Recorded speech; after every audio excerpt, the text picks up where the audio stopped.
El conocimiento de Jesucristo, el mejor conocimiento. Sermón por George Whitefield.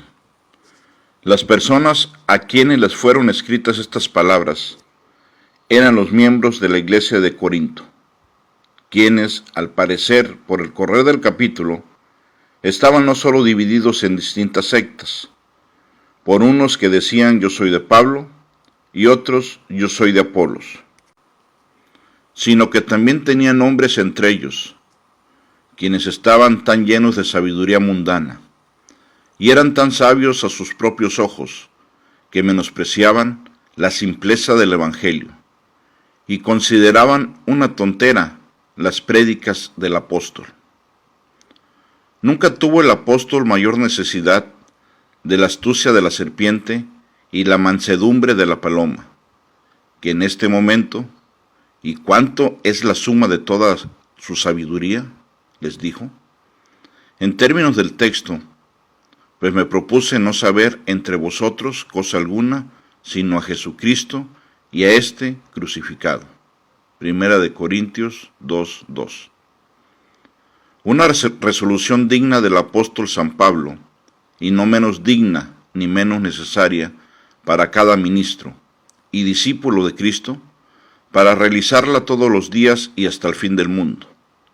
En el siguiente discurso expondré 3 temas.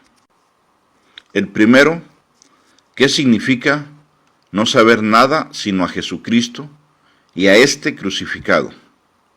El segundo, dar algunas razones del por qué cada cristiano debe determinarse a no saber otra cosa.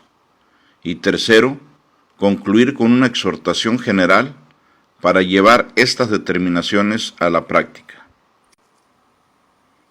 En primer lugar, voy a explicar qué significa no saber nada sino a Jesucristo y a este crucificado. Por Jesucristo entendemos al eterno Hijo de Dios. Es llamado Jesús el Salvador, porque vino a salvarnos de la culpa y del poder de nuestros pecados. Y como Josué, por quien fue notablemente tipificado, al guiar al Israel espiritual de Dios a través del desierto de este mundo, hacia la Canaán celestial, la herencia prometida de los hijos de Dios. Es llamado Cristo, que significa el ungido, porque fue ungido por el Espíritu de Dios en el bautismo, para ser un profeta que instruya, un sacerdote para expiación, y un rey para gobernar y proteger a su iglesia.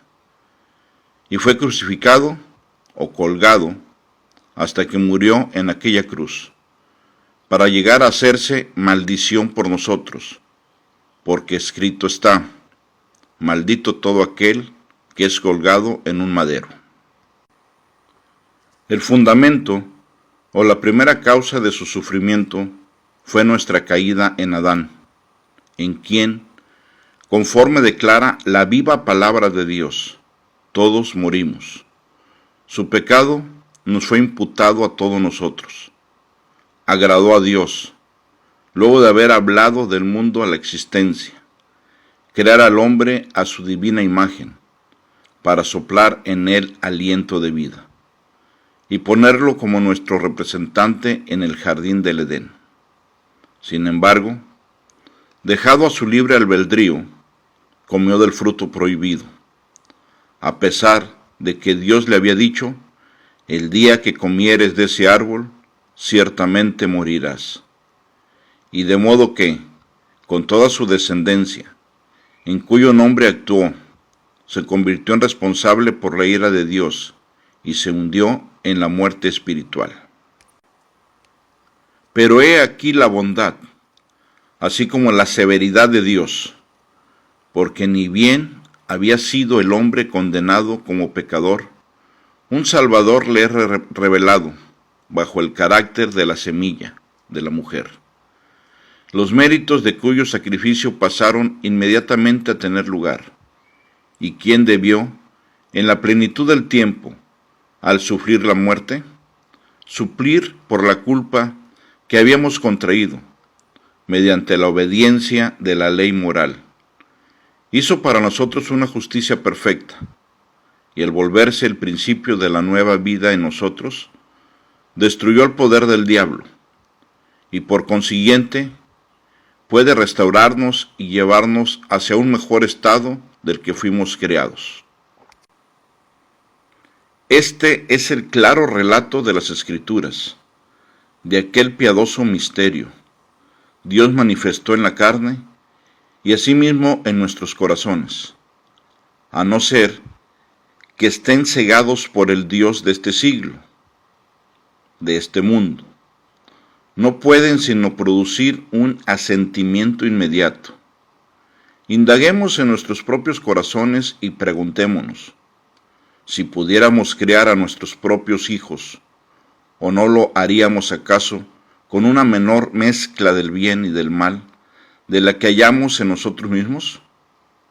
Suponiendo que Dios solo muestra bondad, no podría, en primera instancia, hacernos tan pecaminosos, tan corrompidos como estamos, pero suponiendo que Él es, como en verdad es, infinitamente bueno, o la bondad misma, ¿le es entonces absolutamente imposible hacer cualquier cosa que no sea su imagen, perfecto, entero, sin carencia de nada?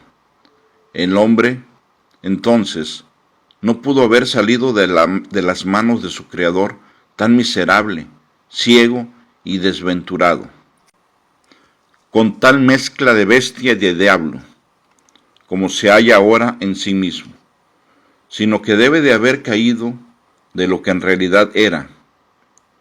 Y ya que los hombres no se ajustan a la bondad y justicia de Dios, traen el castigo a toda la raza humana con esos trastornos más que por nada. Y desde que los hombres trajeron consigo ese trastorno al mundo, se sigue en que, así como todavía siendo incapaces de pecar por sí mismos, aún no habiendo nacido, el pecado de otro hombre tuvo que haberle sido imputado, de donde, como de una fuente, todos están mal y fluyen.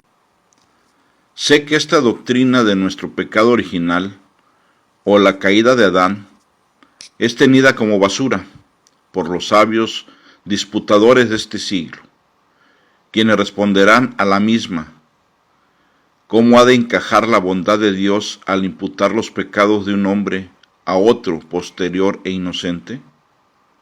¿Pero acaso no han habido pruebas que demuestran que en verdad esto es así? Y por consiguiente, suponiendo que no podemos reconciliarlo con nuestras comprensiones superfluas, no es un argumento en lo absoluto, pues sí parece que Dios ha hecho algo. Podemos estar seguros de que está bien, ya sea que podamos comprender las razones o no. Pero esto es enteramente aclarado con lo dicho con anterioridad, que ni bien el pecado había sido imputado, Cristo fue revelado, y este es Cristo, este es Dios encarnado, quien fue concebido por el Espíritu Santo, para que pudiera estar libre de la culpabilidad de nuestro pecado original, nacido de la Virgen María, para que pueda ser de la simiente de la mujer únicamente, quien sufrió bajo Poncio Pilato, un gobernador del pueblo gentil, para completar las profecías, las cuales declaraban acerca de la muerte que habría de padecer. Este mismo Jesús, quien fue crucificado en debilidad, mas resucitado en poder, es aquella persona divina, Emmanuel, Dios con nosotros, a quien predicamos, en quien creéis, y a quien el apóstol en el texto se determinó a saber únicamente. Por lo que la letra cuenta, no hemos de comprender aquí más que un mero hecho histórico, para saber que Cristo fue crucificado por sus enemigos en Jerusalén. De este modo, eso nos haría más provecho que saber que César fue masacrado por sus amigos en Roma.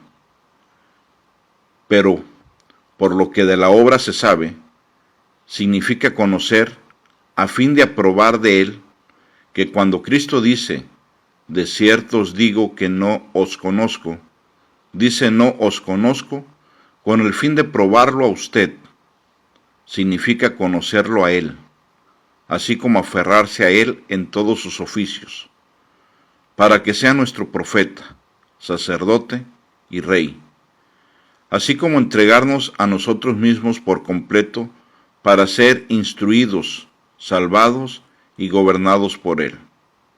Esto implica un conocimiento experimental de su crucifixión, hasta sentir su poder y estar crucificado para este mundo, como el apóstol explica de sí mismo en la epístola a los Filipenses, donde dice, tengo todo por basura y escoria, a fin de conocerle a él y al poder de su resurrección. Filipenses 3, 8 al 10.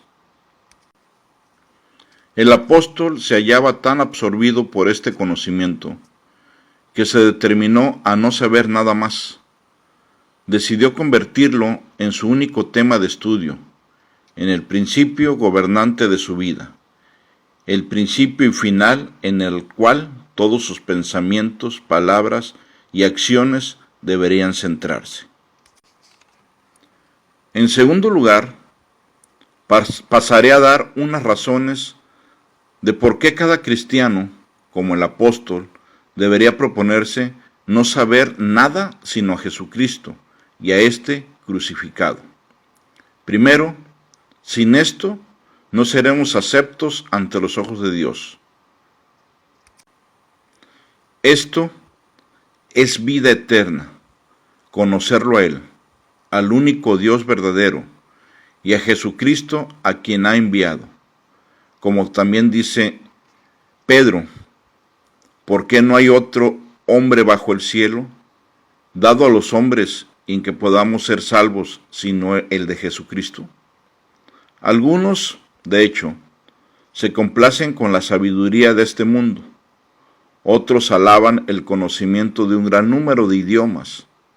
Más podríamos hablar lenguas de hombres y angelicales, o conocer el número de las estrellas, e incluso llamarlas a todas por su nombre. Pero sin el conocimiento experimental de Jesucristo y este crucificado, todo esto no nos serviría de nada. Lo primero, sin duda, puede darnos un poco de honor, del honor que viene de los hombres, pero solo este último conocimiento puede hacernos aceptos a los ojos de Dios. Si somos ignorantes de Cristo, Dios será fuego consumidor para nosotros. Cristo es el camino, la verdad y la vida, y nadie viene al Padre sino por Él. Él es el Cordero que fue inmolado desde antes de la fundación del mundo, y nadie jamás fue, ni nunca nadie será recibido arriba en la gloria, sino por la aplicación experimental de los méritos de Cristo en sus corazones. También podríamos pensar en reconstruir la Torre de Babel, o tratar de alcanzar el cielo con nuestras manos, así como imaginar que podríamos entrar por cualquier otra puerta fuera del conocimiento de Cristo Jesús. Otros conocimientos pueden hacerte sabio ante tus propios ojos y dejarte bien henchido, pero solo el conocimiento de Cristo edifica y hace sabios para salvación. En tanto, que el cristiano más humilde sepa esto, a pesar de no saber nada más, será acepto. Así también, el más grande maestro en Israel, el enseñador más letrado, sin esto, será rechazado. Su filosofía será un mero sinsentido, su sabiduría pura necedad ante los ojos de Dios. El escritor de la carta que nos ocupa, que es Pablo, fue un notable ejemplo de esto. Tal vez nunca fue un gran estudioso en lo que el mundo llama un buen aprendizaje, pero él se dice, por cuanto fue instruido a los pies de Gamaliel y se benefició en el conocimiento de los libros, así también como en el de la religión judía, y al parecer, por encima de muchos semejantes, en el lenguaje, en la retórica y en el espíritu de sus escritos, y aún así, cuando vino a saber lo que significaba ser un cristiano, tuvo todo como pérdida para poder ganar a Cristo. Y sin embargo, ahora estaba en Corintio, aquel ponderable trono de aprendizaje. De todas formas, él estaba determinado a no saber nada más, o hacer nada de todos sus estudios, excepto de aquel que le enseñó a conocer a Jesucristo y a éste crucificado. Por consiguiente, se muestra aquí el disparate de aquellos que gastan toda su vida en amontonar otros conocimientos, y en lugar de escudriñar en las Escrituras, las cuales dan testimonio de Jesucristo, y son las únicas capaces de hacerlos sabios en la salvación. Se afanan tras el conocimiento de otras cosas, cuando, ¿cómo se sabe?, no les concierne más que en saber que a un pájaro se le cayó una pluma sobre una de las montañas. Así es que muchos que se profesan sabios a sí mismos, porque pueden disputar sobre las causas y efectos, sobre la idoneidad moral e inaptitud de las cosas, parecen meros tontos en las cosas de Dios. De modo que cuando hables con ellos acerca de la gran obra redentora hecha en nuestro favor por medio de Jesucristo y de su ser como propiciación por nuestros pecados, cumplidor de la ley y como el principio de vida en nuestras almas, serán bastantes ignorantes al respecto. Y esto demuestra, con todos sus conocimientos, que aún no saben nada como deberían de saber. Pero ay, cuánto debe de sorprender a un hombre, cuando el Altísimo está por arrebatar su alma. Pensar que ha pasado por un hombre sabio y un aprendido disputador de este siglo, y sin embargo se quedará desprovisto del conocimiento con el cual únicamente puede presentarse con denuedo ante el tribunal de Cristo. Cuánto debe de afligirle en un estado futuro al ver a otros que él despreciaba como analfabetos, exaltados a la diestra de Dios, porque conocían experimentalmente a Jesucristo y a éste crucificado. Y él mismo, con todos sus logros, porque sabía cada cosa, excepto Cristo, es echado al infierno. Bien podría el apóstol, en un santo triunfo, clamar: ¿a dónde está el sabio? ¿Dónde está el escriba? ¿Dónde está el disputador de este siglo? Ya que Dios enloqueció la sabiduría de este siglo e hizo nada de la sabiduría de aquellos que eran sabios en sus propios ojos. He hecho esta desviación del tema principal no para condenar ni censurar la literatura humana, sino para mostrar que debería ser usada bajo la subordinación divina. Y como cristianos, si el Espíritu Santo guió la pluma del apóstol cuando escribió esta epístola, no debemos estudiar ningún libro a menos que nos guíe a un conocimiento más profundo de Jesucristo y éste crucificado. No hay más razones para esto, dado el gran daño que la práctica contraria ha causado a la Iglesia de Dios. Pero ¿para qué sirvió este conocimiento? O más bien, esta ignorancia, sino para mantener a muchos escribas y fariseos lejos del conocimiento salvífico de Jesucristo. ¿Y qué es sino sabiduría humana? Esa ciencia falsamente llamada, que ciega el entendimiento y corrompe los corazones de tantos incrédulos, dejando los reacios a someterse a la justicia, la cual es de Dios mediante la fe en Jesucristo. Segundo, sin este conocimiento, tanto nuestros actos como nuestras mismas personas no serán aceptas ante los ojos de Dios, por medio de la fe. Dijo el apóstol, es decir, a través de una fe viva en el mediador para llegar. Abel ofreció más excelente sacrificio que Caín, y esto es a través de la fe, o un conocimiento experimental del mismo mediador divino, que nuestros sacrificios de oración, alabanzas y acciones de gracias suben como incienso ante el trono de gracia.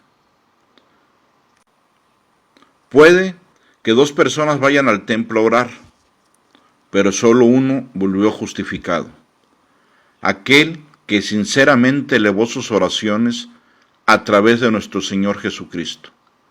Para esto es esta gran expiación, este sacrificio todo suficiente, el cual, de manera única, puede darnos la confianza para acercarnos con nuestras oraciones al Santo de los Santos. Y el que se atreva a ir sin esto, comete nuevamente el crimen de Coré. Ofrece a Dios fuego extraño y en consecuencia será rechazado por él. Además, sin este conocimiento de Jesucristo, tanto nuestra devoción a Dios como nuestros actos de caridad hacia los hombres no serán aceptos a Dios, aunque diéramos todo nuestros bienes para alimentar a los pobres. Más aún permanezcamos destituidos de este conocimiento. No nos aprovechará para nada.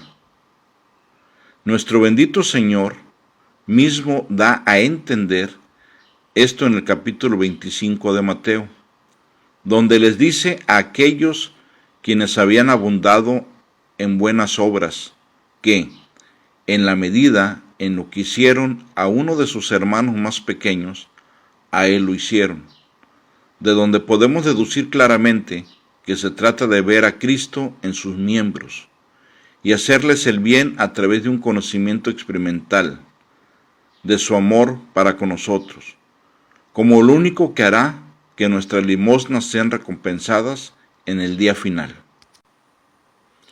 Por último, ni nuestros actos de piedad ni de caridad, ni tampoco nuestras acciones civiles y morales serán aceptas a Dios sin este conocimiento experimental de Jesucristo. Nuestros modernos pretendientes a la razón definitivamente establecen otro principio en base al cual actuar. Hablan, y no sé qué, de cumplir con los deberes civiles y morales de la vida, de la idoneidad moral e inaptitud de las cosas. Pero tales hombres están ciegos. Sin embargo, pretenden poder ver, y por lo tanto pretenden establecer sus propias justicias, y son totalmente ignorantes de la justicia que es de Dios por la fe en Jesucristo. Pues aunque asentimos en que la moralidad es una parte substancial de la cristianidad y que Cristo no vino a destruir o a quitar la ley moral como regla de acción, sino a explicarla y por consiguiente cumplirla. Sin embargo, afirmamos que nuestras obras morales y civiles son ahora aceptas por Dios. Padre, por cuanto proceden del principio de una nueva criatura y como conocimiento práctico de o fe viva en su amado Hijo, la muerte de Jesucristo ha transformado por completo nuestras vidas en un continuo sacrificio, y ya sea que comamos, bebamos, o sea que oremos a Dios, o cualquier cosa que hagamos para los hombres, debe ser todo nacido de un amor y conocimiento por Él, quien murió y resucitó para hacer todas las cosas, incluso nuestras obras más simples, aceptables a los ojos de Dios. Si vivimos por este principio, si Cristo es el alfa y el omega de todas nuestras acciones, entonces lo más insignificante de nosotros será un sacrificio agradable. Pero si este principio falta, nuestro mejor servicio no nos aprovecharán de nada. No seremos más que idólatras espirituales. Ofrecemos sacrificios para nosotros mismos. Haremos un ídolo de nosotros mismos, siendo nosotros y no Cristo el fin de nuestras acciones. Y por consiguiente, tales acciones están tan lejos de ser agradables a Dios que, de acuerdo al lenguaje de uno de los artículos de nuestra iglesia, no dudamos de que tiene la naturaleza del pecado, porque no son nacidos de una fe práctica, en y del conocimiento de Jesucristo. Si no fuéramos criaturas caídas, podríamos quizás actuar desde otro principio, pero desde que caímos de Dios en Adán y somos restaurados solo por la obediencia y la muerte de Jesucristo, todas las cosas cambiaron por completo, y todo lo que pensamos, decimos o hacemos solo es acepto en Él y a través de Él.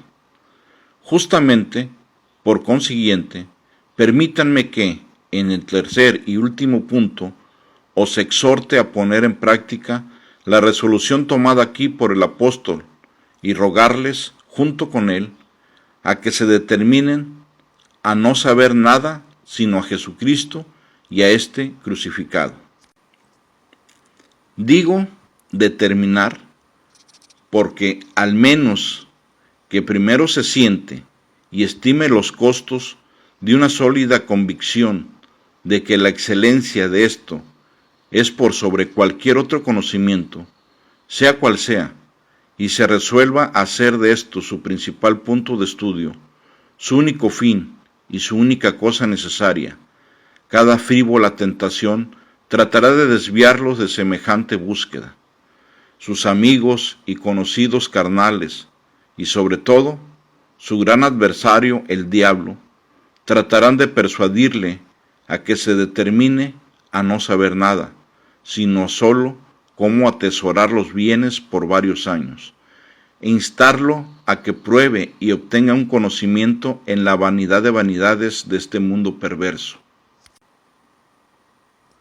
Mas tú, determínate a no seguir, o a no dejarte guiar por ellos, y cuanto más quieran persuadirte de seguir otras cosas, entonces más determínate tú a no saber nada, sino a Jesucristo y a este crucificado.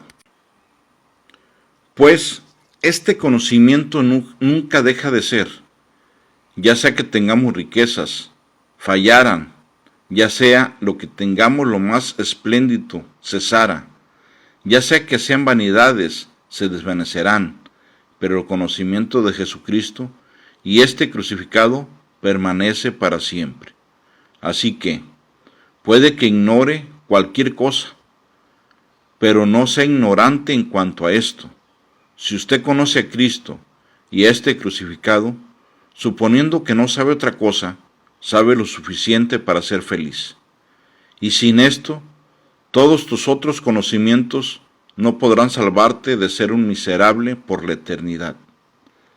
Tenga en poco el desprecio de sus amigos, el cual ha de venir a causa de su confesión abierta a regirse por esta determinación, la de no saber nada sino a Jesucristo y a este crucificado.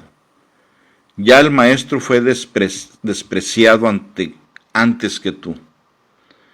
Y todos quienes se propongan no saber ninguna otra cosa sino a Jesucristo y a este crucificado, deben, en mayor o menor medida, sufrir persecución.